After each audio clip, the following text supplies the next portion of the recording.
गणेशोत्सव हा महाराष्ट्रातील सर्वात मोठा आणि लोकप्रिय सण आहे. पुणे शहरात तर हा उत्सव विशेष उत्साहाने साजरा केला जातो. गणेशोत्सवाचा हा काळ केवळ एक सण नसून आपल्या मनातील श्रद्धा, आनंद आणि एकतेचं प्रतीक आहे.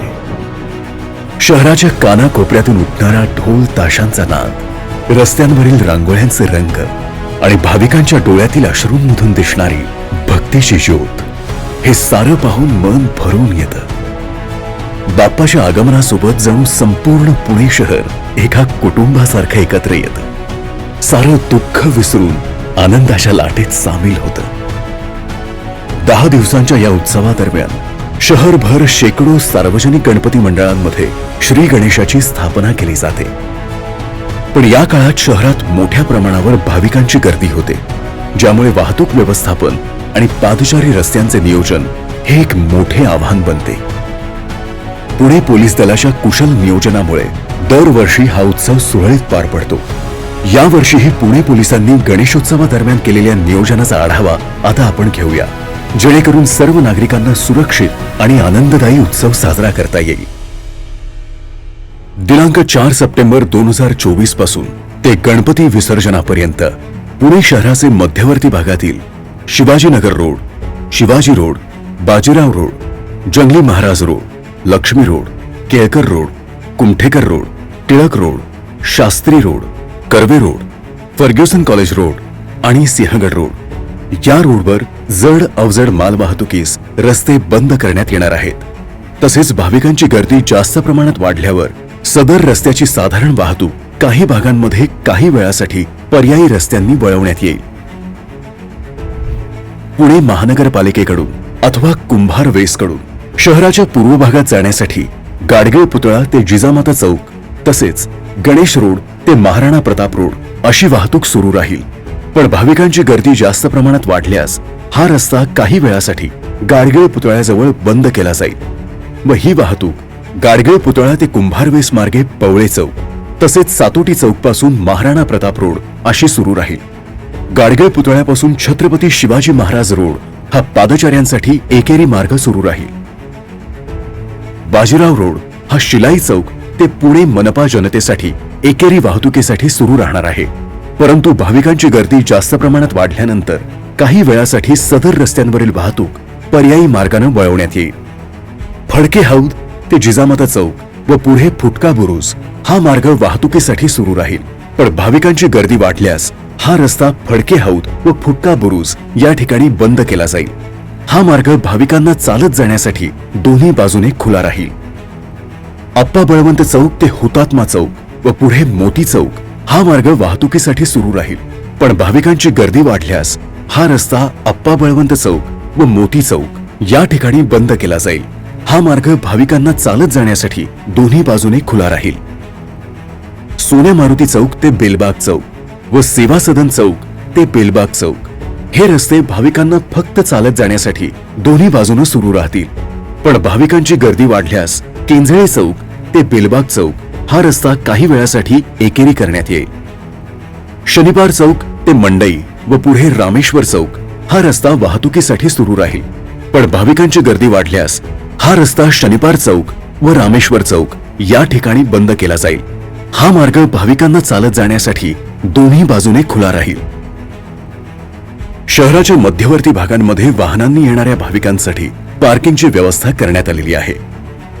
डेक्कन भागात Jain hostel BMCC road, Marathwada college BMCC road, Fergusson college FC road, law college समोर, Abasaheb Garware college Karve road, Vimalatai Garware high school Karve road, Mahila Seva मंडळ संजीवनी हॉस्पिटल समोर, हमालवाडा नारायणपेठ, हरिभाऊ साने नारायणपेठ आणि रमणबाग शाळा शनिवार पेठ या ठिकाणी वाहन पार्किंग व्यवस्था करण्यात आलेली आहे. पुणे विद्यापीठ गणेशखिंड रोड व जुन्या मुंबई रोडने येणाऱ्या भाविकांनी संचेती चौकातून गो बर्वे चौकातून डावीकडे वळून, मनपा चौकातून उजवीकडे वळून, खुडे चौकातून जयंतराव टिळक पुलावरून जाऊन नदीपात्रात आपले वाहन पार्क करू शकतात. परंतु पूरस्थितीचा अंदाज घेऊन यामध्ये काही बदल करण्यात येतील. शास्त्री रोड व कर्वे रोडने येणारे भाविक यांनी अलकाटोकीत चौकातून केळकर रोडने अंदाजे 250 मीटर पुढे जाऊन डावीकडे वळून नदीपात्रात आपले वाहन पार्क करू शकता. परंतु पूरस्थितीचा अंदाज घेऊन यामध्ये काही बदल करण्यात येतील. गोळीबार मैदान ते जेधे चौकाकडे व कात्रज चौकातून जेधे चौकाकडे येणारे तसेच सिंहगड रोडने येणाऱ्या भाविकांसाठी PMPL मैदान, Bajirao road, SP college, new English school, Tilak road, Harjivan hospital, Savarkar Chowk आणि पाटील प्लाझा या ठिकाणी वाहन पार्किंग व्यवस्था करण्यात आलेली आहे. या व्यतिरिक्त COEP मैदान, रानडे पथ, काँग्रेस हाऊस रोड, शिवाजी आखाडा वाहनतळ, गोगटे प्रशाला, आपटे प्रशाला, पेशवे पार्क, सारसबाग, निलायम टॉकीज, पर्वती ते दांडेकर पूल, दांडेकर पूल ते गणेशमळा, गणेशमळा ते राजाराम पूल या ठिकाणी देखील पार्किंगची व्यवस्था करण्यात आली आहे. भाविकांनी या जागांव्यतिरिक्त इतर कुठेही आपले वाहन पार्क करू नये. आपणास काही अडचण आल्यास अथवा काही समस्या जाणवल्यास पोलिसांना त्वरित संपर्क करता यावा याकरता 22 ठिकाणी पोलीस मदत केंद्र उभारण्यात आली आहेत. कैलासवासी काका गाडगीळ पुतळा, जिजामाता चौक, फडके हौद चौक, बुधवार चौक, रामेश्वर चौक, सोन्या मारुती चौक, मंडई चौक, शनिवार चौक, अप्पा बळवंत चौक, सेवा सदन चौक, कसबा पेठ पोलीस चौकी, शुक्रवार पेठ पोलीस चौकी, रविवार पेठ पोलीस चौकी, पेरुगेट पोलीस चौकी, फडगेट पोलीस चौकी, गणेशपेठ पोलीस चौकी, नारायणपेठ पोलीस चौकी, BSNL ऑफिस, बाजीराव रोड, शनिवार पेठ पोलीस चौकी, अल्का टॉकीज पोलीस चौकी, AD कॅम्प चौक आणि इनामदार चौक या ठिकाणी ही सर्व पोलीस मदत केंद्र आहेत. तुम्ही स्क्रीनवर दिलेल्या नंबरवर तसेच चौकात व पोलीस केंद्रावर दर्शवण्यात आलेल्या QR कोडनुसार व्हॉट्सअपद्वारे आपल्या समस्या मांडू शकता. मी आमचे तर्फे व पुणे शहर पोलीस दलांतर्फे सर्व गणेश भक्तांना गणेश उत्सवासाठी हार्दिक शुभेच्छा देतो.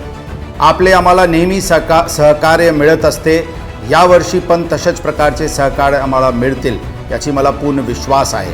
यावर्षी आम्ही या परिसरात गणेश उत्सवासाठी मोठ्या प्रमाणात पोलीस मदत केंद्राची स्थापना करत आहे. त्यामध्ये महिला सुरक्षता हे आमच्यासाठी प्राधान्याचे विषय राहणार आहे.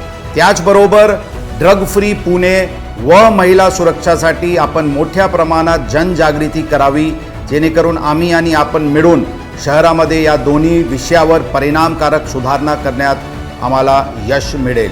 पुणे शहर पोलीस दलांसाठी ही अत्यंत अभिमानाची गोष्ट आहे की आम्हाला पुणेसारखे शहरात जिथे गणेश उत्सवाची जुनी परंपरा आहे तिथे आम्हाला बंदोबस्त करण्याची संधी मिळालेली आहे आणि आम्ही आणि आपण मिळून नक्कीच यावर्षी आणखी उत्साहात ही सर्व सण आम्ही साजरा करू.